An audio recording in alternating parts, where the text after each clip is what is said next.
Hopefully it's working. You guys like slow jazz? Cool. Are we live? All right. So today is a little bit different than usual.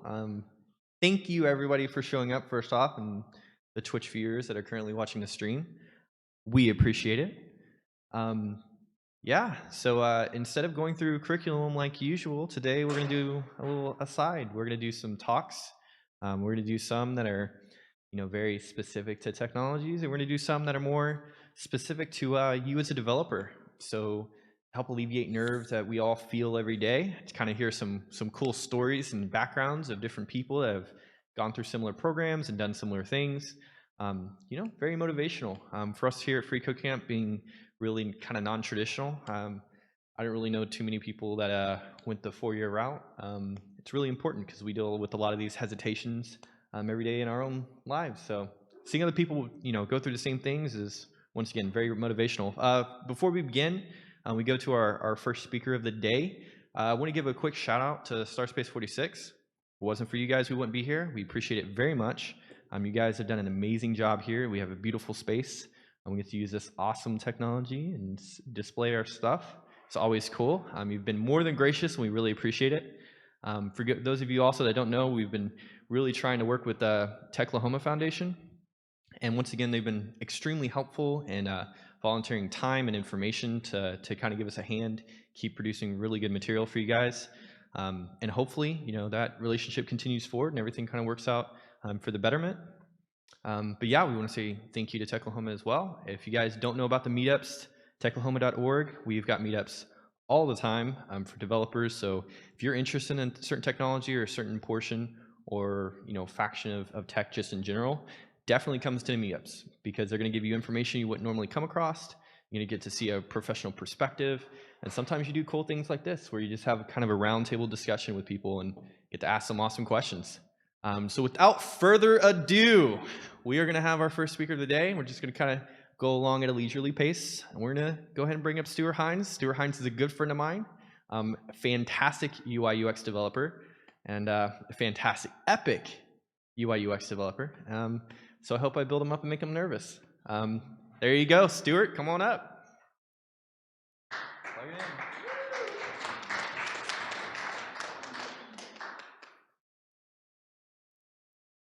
He's lying, by the way. Oh, yeah. There we go. Did that work? No? Nope. It's awesome. Oh. The mic works, everybody.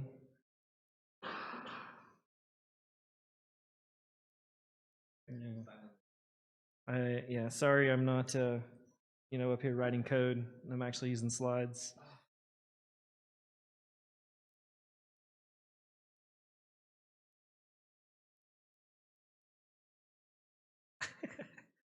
Yeah, there we go. Okay, perfect. So, yeah, I worked with Daniel when he was contracting with the American Precious Metal Exchange. I still work there.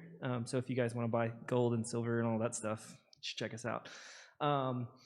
I've been doing this for 7, 8 years. I don't know. I worked with Ben a lot. But anyway, so the first thing I want to talk about is that there is a difference between the user interface, or the UI, and the UX, which is the user's experience. I know that's kind of dadgummit. That's kind of a common thing when you start reading online, that you'll find there's a difference, but a lot of people don't know, and they kind of lump the two together, like my company did when they hired me. But there's a difference. So the UI is the front side. It's what you actually see and you touch and you interact with. It's forms, it's buttons, it's things like that. The user's experience is their experience while they use the interface. And there is a big difference between the two, and there's actually user groups for both, and there can be talks on both, but we're going to focus on the UI today. And we're going to focus on the UI because As developers, you might get tasked with building a new dashboard or building your app's landing page, or like what happened to Daniel over there where he got hired and they were like, we wrote this code like 20 years ago and some guy from college and we don't know and we need your help. So building a good interface is probably going to be helpful for you guys. So that's where we're going to start today. If I can see if I can work this. We're going to start with typography, which is literally the type on the screen. It's the letters, it's the characters, it's the things you read. There's this really talented designer named Dan Petty, and he says in one of his vlogs that great design is built by great typography and great photography, and he's absolutely right. So we're going to dig into what can make that great. There's two major things for typography we need to get right, starting with the font size. So if you've ever worked with CSS, this is the font dash size property. It's literally the height of the character. It can be an M, it can be an RM, it can be a percent, it can be a pixel, it can be a pica, but don't do that. Don't use picas. Just because you can doesn't mean you should. But so on the scale on the right, I've set it with like 24 pixels, so you can see how kind of like the headings grow up a little bit in size. So we can kind of build a nice rhythm here. Yeah, so there's font size. The next one that we really need to care about is line height. And line height is the height of a line of characters. So on the right-hand side, you can see that an extremely credible source makes a line, and so that's 32 pixels, and you can see how those start to stack up. So a good rule of thumb for you here is to make these things divisible by 8. Anything divisible by 8 is kind of a modern screen. So making things divisible by 8 means they'll scale well. So now that we have sizes kind of set, we can come up with a vertical grid. We can make a nice little rhythm. So using 16 pixels, which is kind of the base, it's the base font size if you just start working in HTML. And that's for legibility, by the way. There's some frameworks that will make things like font size 10 or 12 or something. Don't do that. It's hard to read. we want to be usable. So say at 14 or 16 pixels or so. And then now we have a great little scale here. So we can use font size 16 as a small scale. And we can use our line height as the base. And then you can start going up. So I have 32, 48, and then spacing huge. That's actually like 156, and I won't ever use that. So spacing huge should get updated. On the right-hand side, I have a little like a module built, so it has a sweet title. It has a little article kind of to catch your attention there, a call to action and an image. But I've kind of blocked in where padding and margin could go. So you can imagine them stacking on top of each other. And you can see how they could start to make a rhythm, right? So as everything stacks on top of itself, it starts to have consistency, and you get this nice little vertical grid. So I don't come up with this stuff just off the top of my head, magically. I actually use this tool called gridlover.net. It's free, and it will always be free. That's what they want it to be. But it allows you to plug in like a font size, a line height, and a percentage, and you can start building out a scale that way. It also gives you the appropriate CSS, SAS, or whatever else you might want to implement your grid. So you can see in the picture how it has like all the padding and the margin and stuff there visibly, so you can see it. So that's typography. So mainly with typography, we want to make sure we have a consistent, cohesive grid kind of set up. And one more thing is use good fonts. It's not 2000 anymore, it's 2017, and we can use web fonts, and web fonts are great. So Google Fonts is lots of free fonts, Adobe Typekit if you're working somewhere or you have access to the Adobe Cloud, or you want to pay a bunch of money. No. So anyways, I recommend Proxima Nova, Open Sans. Those both are kind of Helvetica or Gotham replacements. Roboto, everybody ought to know from Google. It's kind of designed specifically for the screen. Then you have Freight Text, which is a great serif, and Merriweather, which is also a great serif.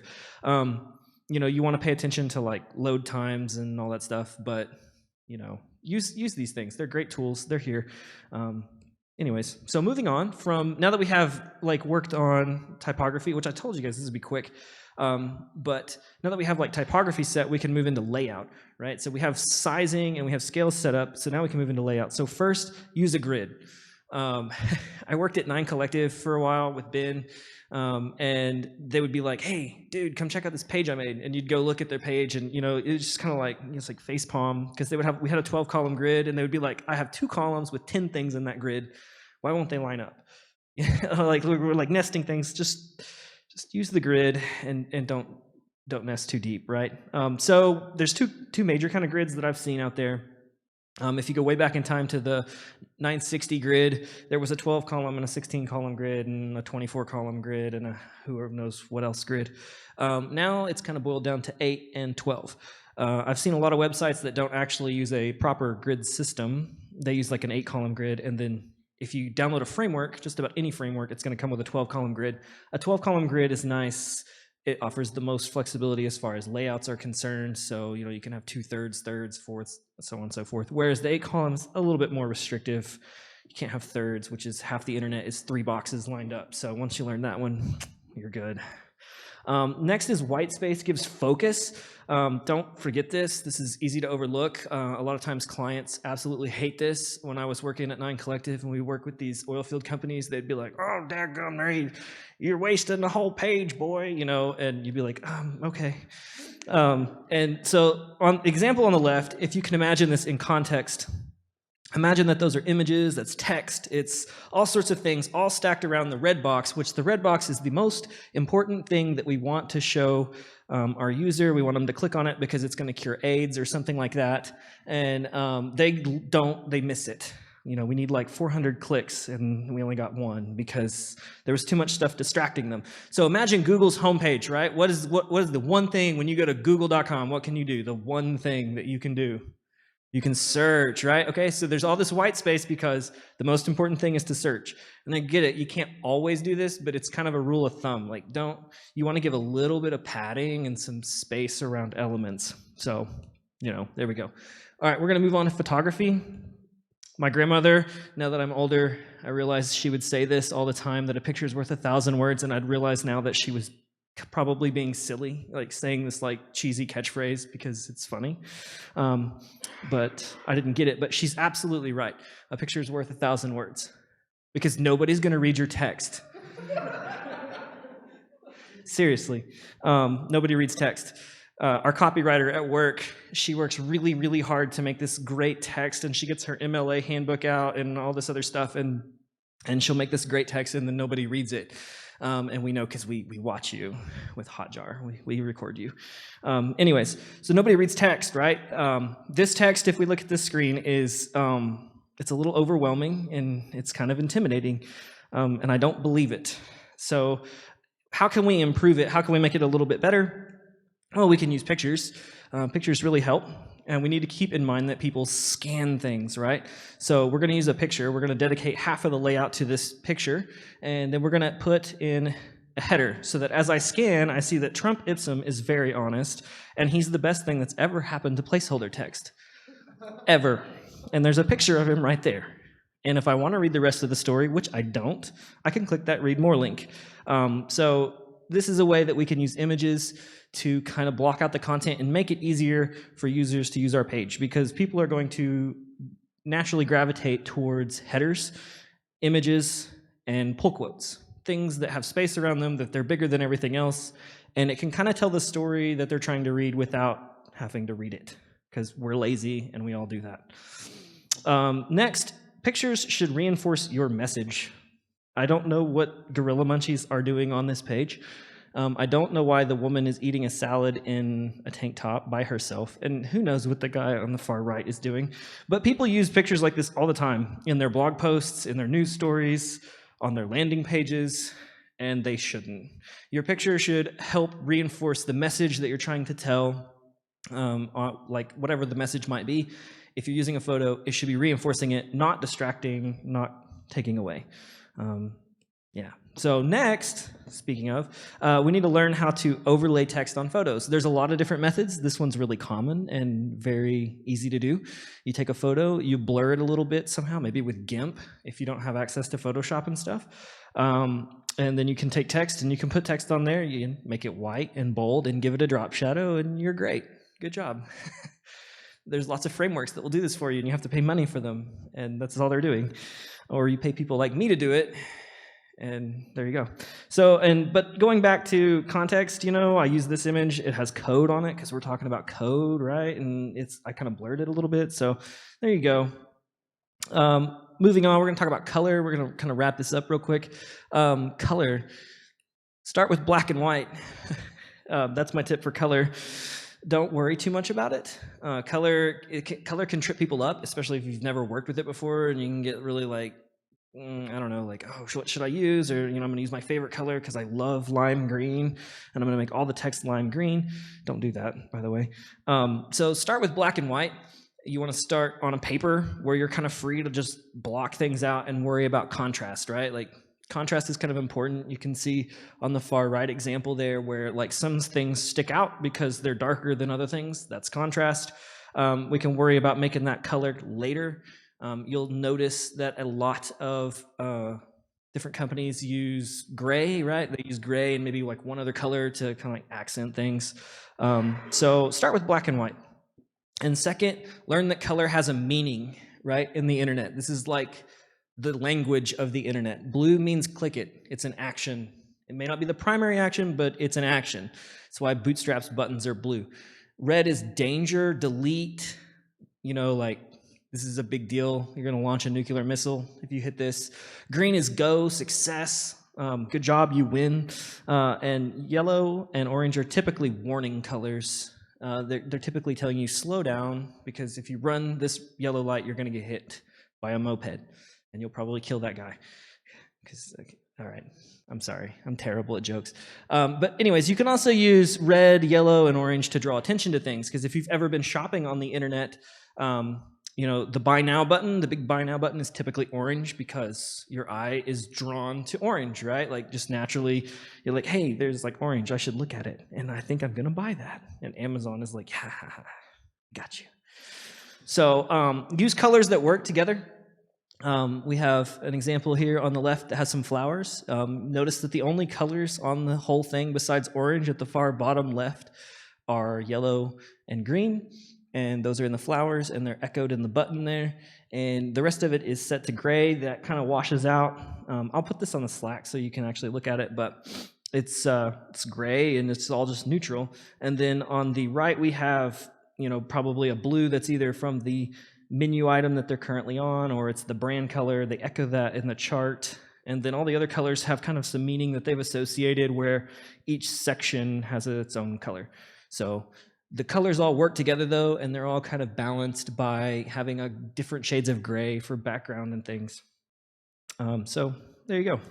And lastly, content first, or content is king, or content is the most important thing, because you can have nice things that are filled with Trump ipsum all day long, and if it doesn't actually fit the real content, then you wasted your time. So I want to look at 3 different layouts that are fairly typical here. On the far left, we have kind of a blog post.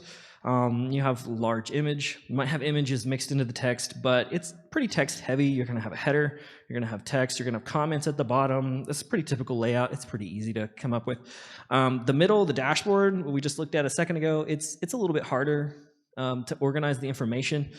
Typically, you're going to have a menu on the left, and you're going to have, this one has a timeline on the right, but typically thirds there. You have cards in the middle that are displaying prominent information.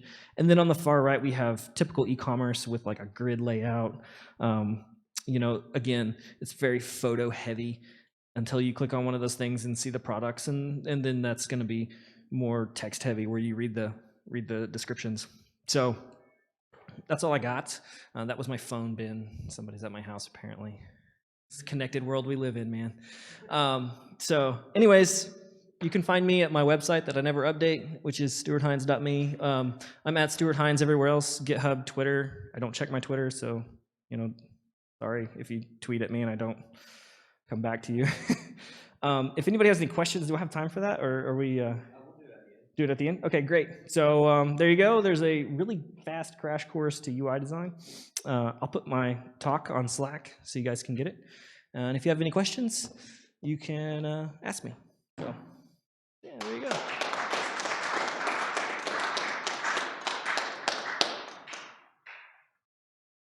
Thank you very much, Stuart. That was fantastic. I really appreciate you showing up here today and giving us all that crash course on UI UX. The next person that's going to be coming up here is Justin. Justin's been with FreeCodeCamp for a while, and he makes it a point to try to come to the majority of our meetups. He was part of the original group before we even came here to Start Space 46. He's done a good job of integrating himself into the tech world. I really appreciate it. So without further ado, we're going to invite him up here and give a presentation. Thank you, Justin.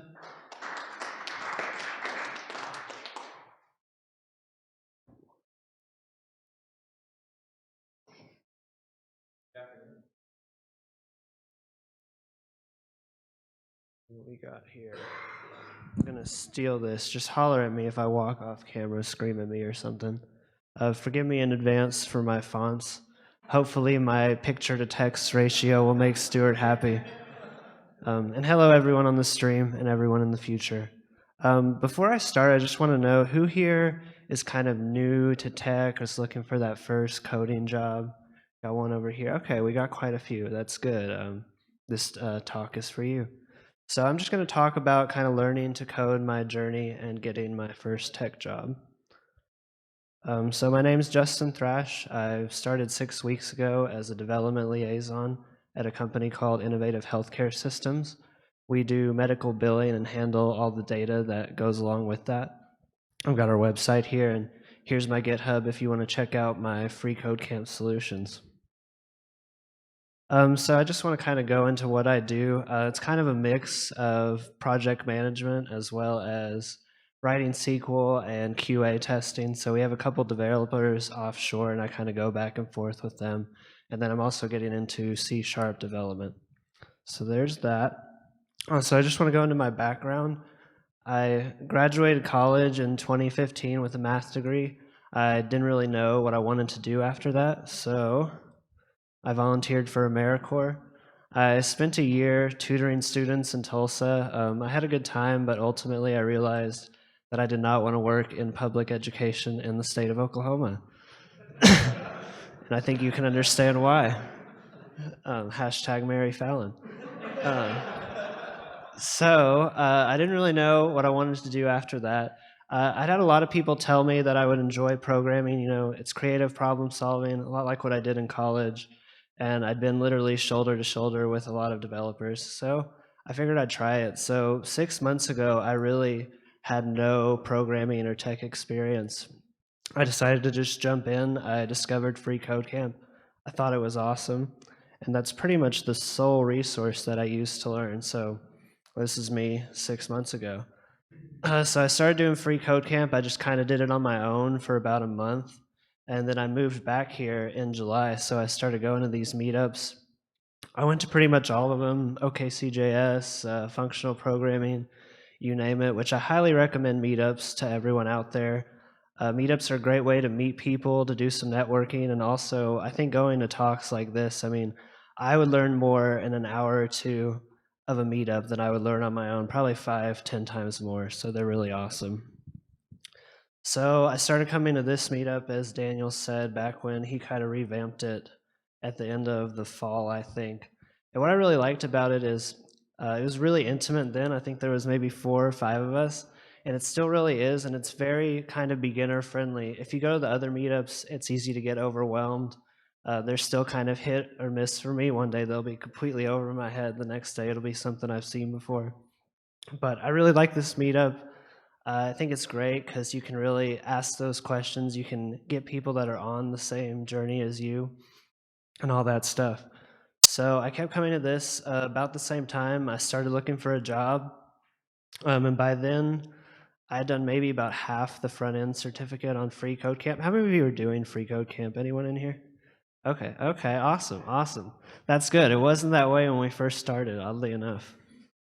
But so I was doing that, and then going to this, it really it helped boost my confidence a lot, and also it really motivated me to keep going on my journey, seeing other people who were doing it, who had been there, understanding that we're all kind of in the same boat, starting out.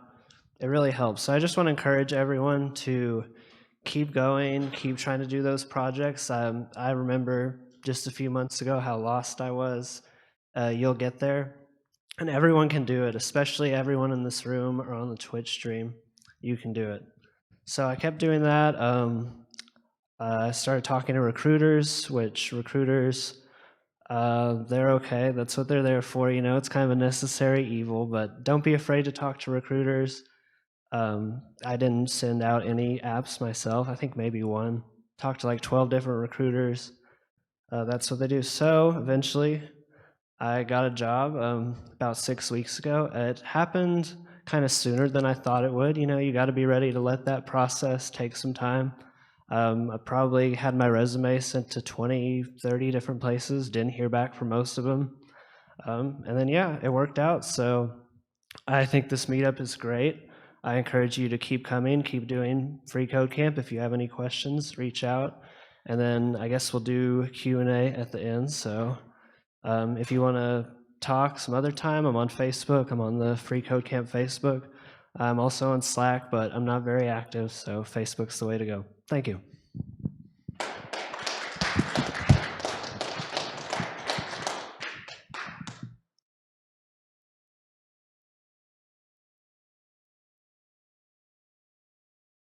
Thank you very much, Justin. Math background, a little different from standard computer science, but I'm sure, at least in a slight way, it probably helped you out a little bit. You have to admit, just a little bit. Okay. For most of you that maybe have started with this most recent Angular application, Justin, for the most part, was kind of hit and miss, majorly because he got a job. So that helps out a lot, and obviously he still makes enough time to come to and show up on Sundays to give us a little bit of a presentation, so we really appreciate that, kind of giving back to us. Thank you, Justin. Next, I want to kind of give a little prelude to Patrick here. I found Patrick on Free Code Camp, and he was kind of showing off some of his projects. And the thing that stood out to me the most was his portfolio. So as many of you know, when you're first starting off and you're doing small projects, it can be a little intimidating, and you don't always make good decisions right off the bat. And what really impressed me was he has a very small time frame in which he started doing this, and he's come a long way. So I personally invited him and wanted him to come up here and give us a talk on everything that he's doing and things that are interesting to him, and what he can really give back to us and help you guys out. So Patrick, if you don't mind, come up here and lend us some of your awesome skills, because they were pretty good in such a short period of time.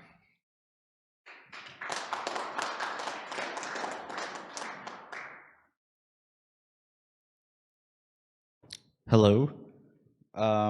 First, I'm going to start off by saying that I could probably take up the 2 hours on my own. I get to ranting, so somebody's going to have to play me off. I can already tell. Is this working?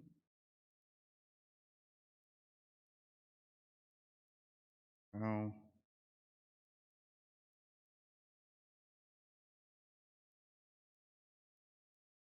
No, it's fine. It's probably this. It's probably the dongle. I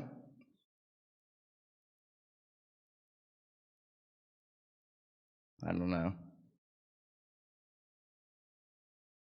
Yeah, I know, right?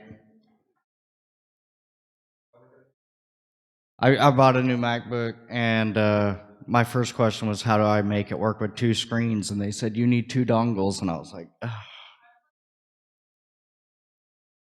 Oh, yeah, that might help.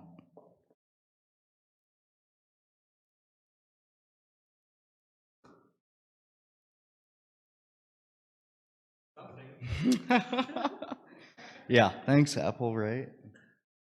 It's, the slides aren't all that important, though. They were mostly just funny pictures. So they'll probably help me more than they help you. And it was funny that the first presenter said, don't use random pictures, because that's exactly why I picked those pictures. So it's like, well, if they don't like what I have to say, then at least they'll laugh at the funny pictures. But anyway, that's not going to work.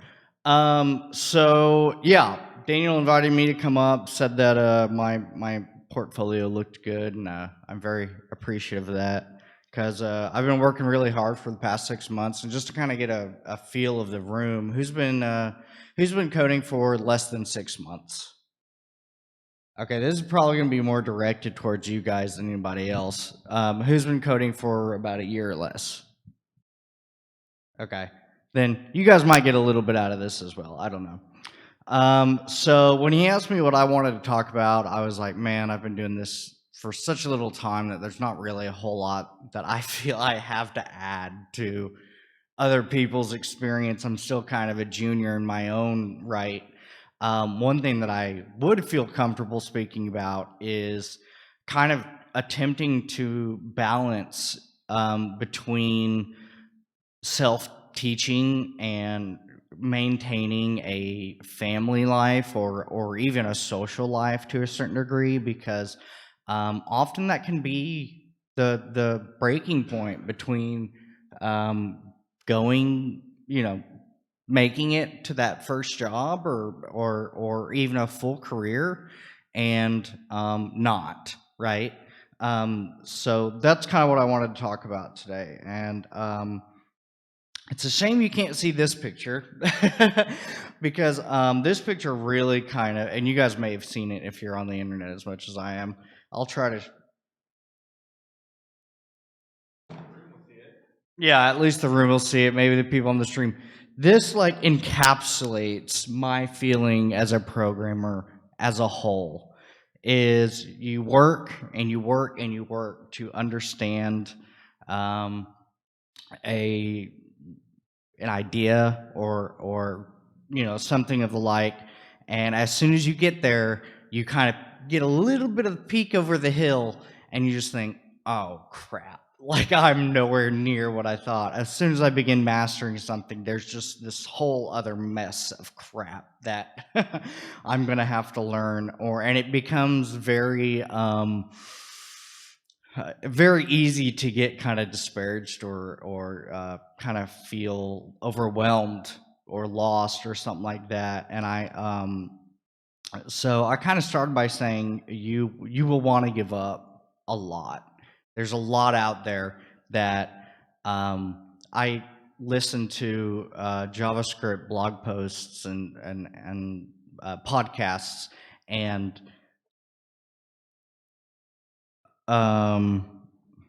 this is just a distraction now. I want to make it work. Yeah, I'm sorry. I listen to a lot of podcasts, and whenever you hear like a million different JavaScript libraries or what these do or what those do, it's just so easy to like, man, I'm in the middle of the HTML section of FreeCodeCamp, and like that just sounds so far off and so foreign to me that it becomes very easy to get overwhelmed. So I would just first and foremost, like, this stuff's hard. Like, there's a reason that it's not for everybody, and it's because it's hard. I see posts every day about people having struggles, and people at varying levels of their trip, if you will, of their journey. So just stick with it. Next, I would say that in order to create kind of that balance between self-taught and maintaining this life is to discuss and set realistic expectations, not just with yourself, but with the people around you. That includes your support systems, whoever they may be, your wife, your husband, boyfriend, girlfriend, what have you. I have a personality to where I like to have a hobby. I get really deep into that hobby, and I kind of lose focus of a lot of other things around me. Well, not to get too personal, but me and my wife had a conversation. It was like, I've recently just had a son. He's about a year and a half, and right now, and we had a conversation to where it was, your hobbies need to start taking a back seat to, your family and being here for him as he gets older and as he starts growing. And I said, of course. And so when I started this about 6 months ago, this was naturally about a year after he was born. She was like, nah, I don't know about that. And I explained to her that, this is something I've always been interested in. I started college doing this kind of stuff. I didn't finish. There was a period about 3 years ago to where I got back into it. I didn't finish. And I had to explain to her and tell her, like, this is it. Like, this is for real, and we set expectations. It was, you're going to come home after work and you're going to spend so much time with your son. And then after that, whatever time you want to do, you have to do that. As far as, learning to code and teaching yourself. And an important part on the way there is stopping and revisiting those expectations. Sometimes those expectations are hard to meet. Sometimes you expect too much from yourself. Sometimes you're not, maybe the people that you've set those expectations with aren't, sorry, like I said, I'm just trying to keep an eye on the timer there. But yeah, you want to revisit those expectations and change the expectations as necessary. Luckily for me, I have a very good support system. My wife is very supportive of me, and it's worked out so far. As Daniel said, I've been doing it for about 6 to 8 months, and everything's been doing great. I'm right on the cusp of trying to get that first job, that first hurdle, if you will. And that kind of leads me to my next point, which would be mindful of distractions. So something that I've learned is that we all have our own distractions, and sometimes, and this is a pretty good picture too. I wish this would work. Speaking of distractions, but it's essentially a little man, life goals, and the internet in the way there. So, yeah, Netflix. For me specific, it's video games. Dude, I can't tell you, the PlayStation VR and the Oculus coming out right as I'm doing all this is not good for me at all. I want to get one of those things so bad. But anyway.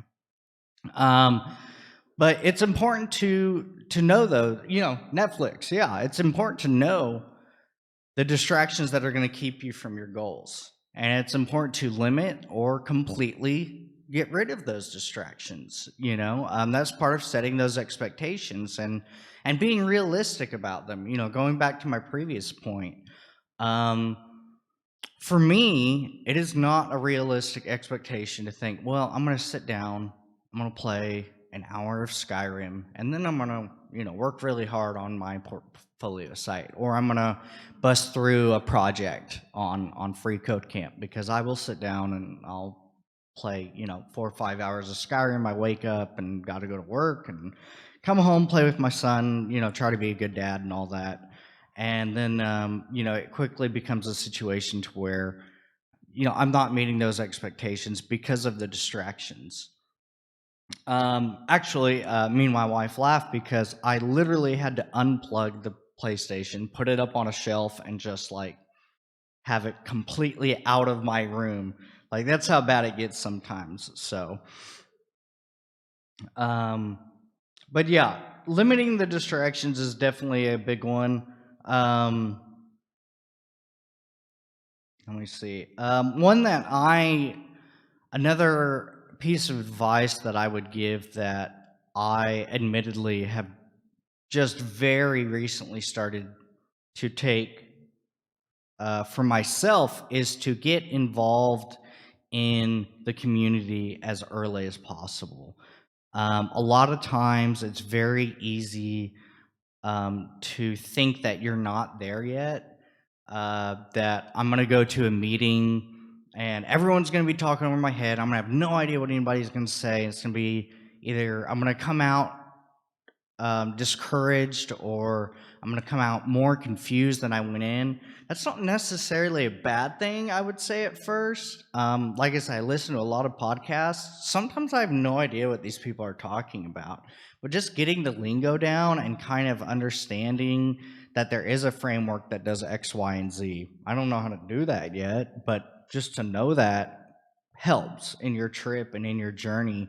And again, listening to pieces of advice from people that are at various stages helps you for when you do become at that stage. There's a lot of advice that you may hear today that, man, I'm not even there yet. That's so far beyond me.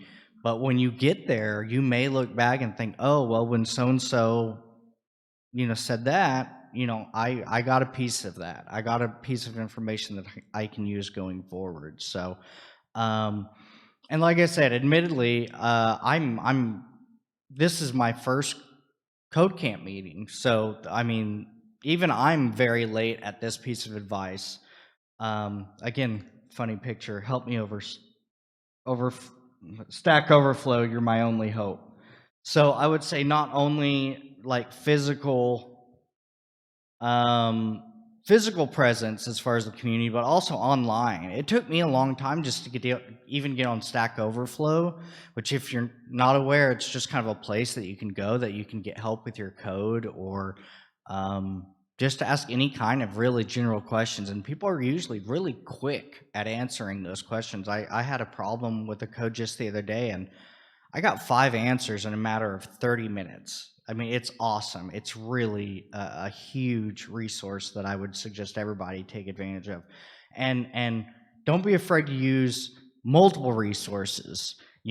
Maybe ask the same question on a number of forums. Search for your answer first, I would say. But if you can't find it, don't be afraid to reach out. In my experience, the coding community is one of the just most genuinely nice communities I've ever been a part of. Every now and then, you're going to get somebody who's a know-it-all, and they're going to browbeat you for not Googling the answer first. But for the most part, everybody is extremely pleasant. Everybody is very ready to help because everybody was there at some point. And it's like I said, I read quite a bit of articles and questions and Facebook posts about, man, this is just hard, and I don't get it, and I feel so stupid, and I just don't think that this is for me. And it's just so awesome to read how helpful people can be, because I've never seen a response to one of those questions or one of those cries for help that's like, you know what, this just may not be for you. Don't do it anymore. I've never seen that. Not once have I seen that. So that is just so encouraging, because there are other communities out there that's like, man, this just isn't for you. Just, throw away your MacBook, go, do something else. But I would definitely say that and not just for answering questions, but getting that support from multiple people. It's like when Daniel reached out to me and said that, you're how far you've come in the short amount of time you've done it is just, man, I was walking on cloud 9 all day. You can ask my wife. And it was just kind of like, man, I feel like somebody's like kind of recognized that I've been working really, really, really hard on this. And just for one person to come out, I really, to be honest, don't even know Daniel that well, but just for one person that was outside of my, my mom or something, saying, oh, that looks really awesome.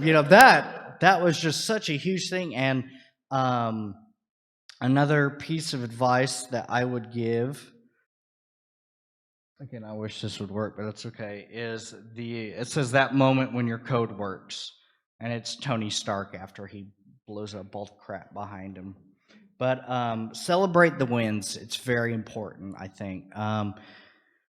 That's something that I think is very important in life in general, but especially in coding, because there are times where it's just, you feel so overwhelmed. And anybody who's been working on projects to where, man, when you're working on jQuery and that button finally does what you want it to do, that little victory can carry you right into the next thing. And that, oh, that worked. Let's keep going. I solved the problem. I made the button work. Can carry you onto the next button and the next form and the next page and the next website. And it just builds and it builds and it builds to where when you finally have a piece of work that you can be proud of, that's what it's all about to me as a web developer.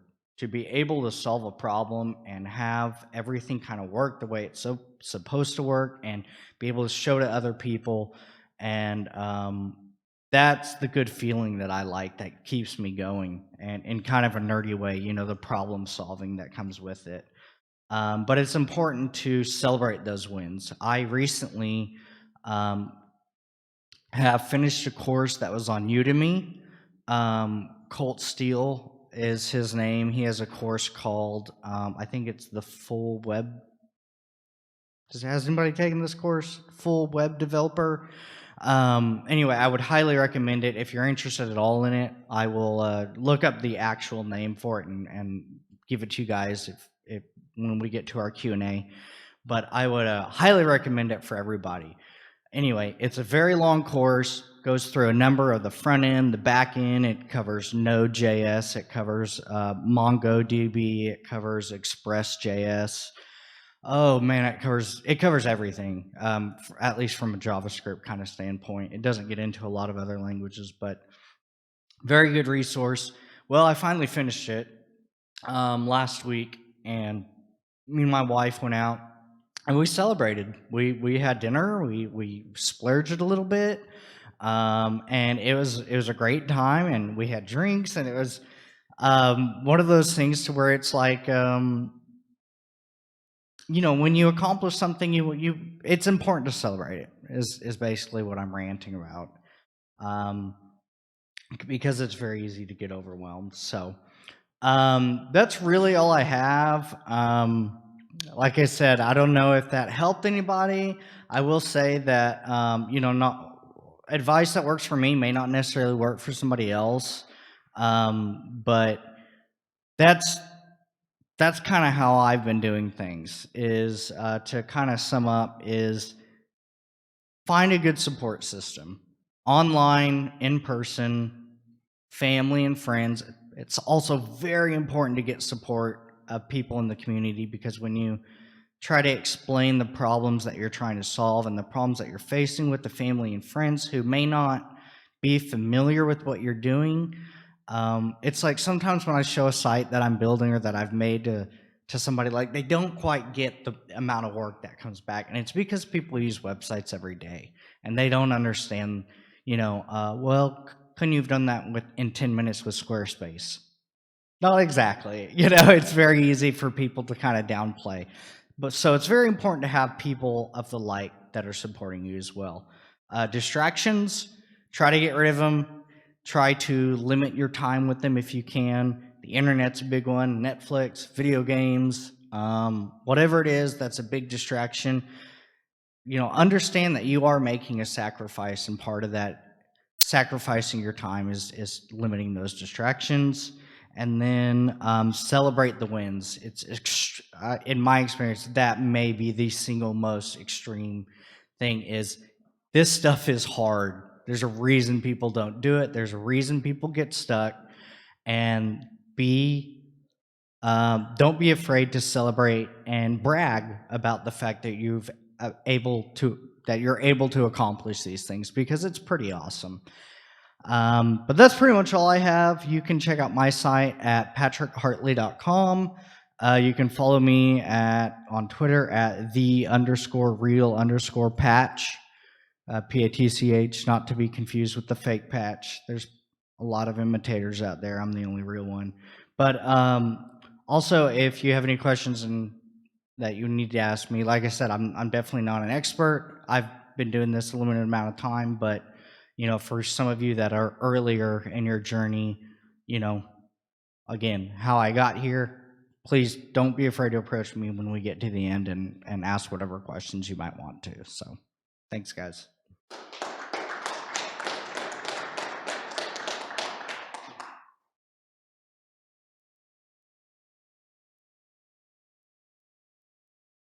So I'm gonna dote a little bit, because he brought up an interesting point about, you know, my feedback to him. I want to give you guys a comparison real quick. I'm actually going to show you my portfolio after about 6 months, and then I'm going to show you his. Let's do. I just, you know, to see where I was drawing my comparison from. Stuart, don't watch.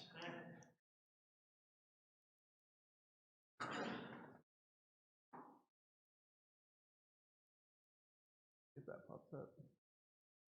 Woo. See, mine works. Yeah, early 2015. All right. You ready for this? We'll do mine first. Now, I'll point out some awesome stuff. You guys are going to be like, oh, that's great.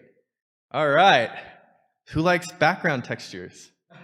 For some reason, late 2015, I thought background textures were great.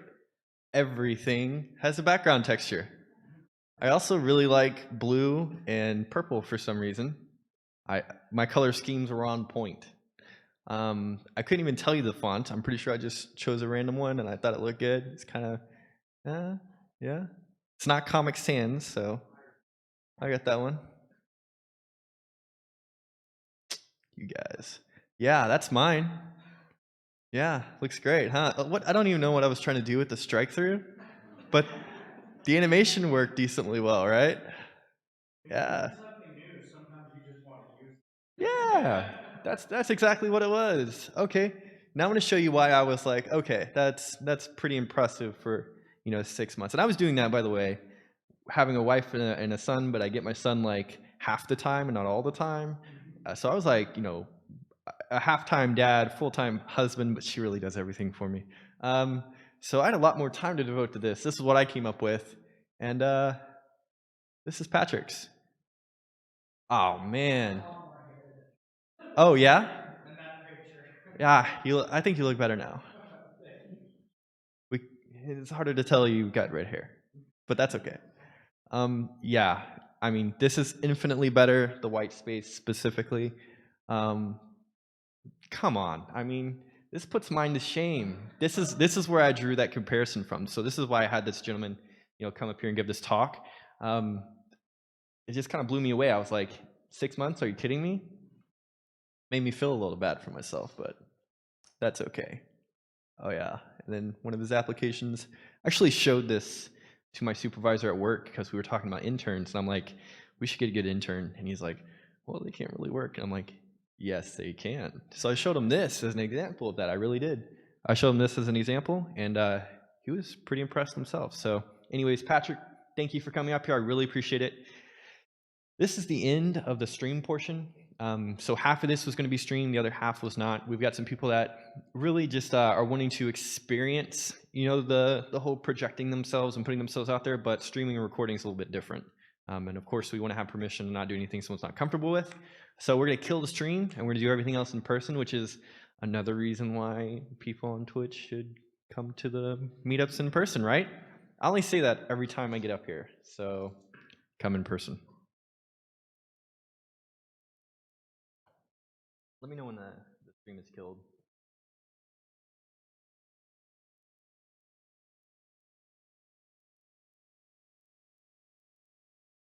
We good? Are we good? Awesome. So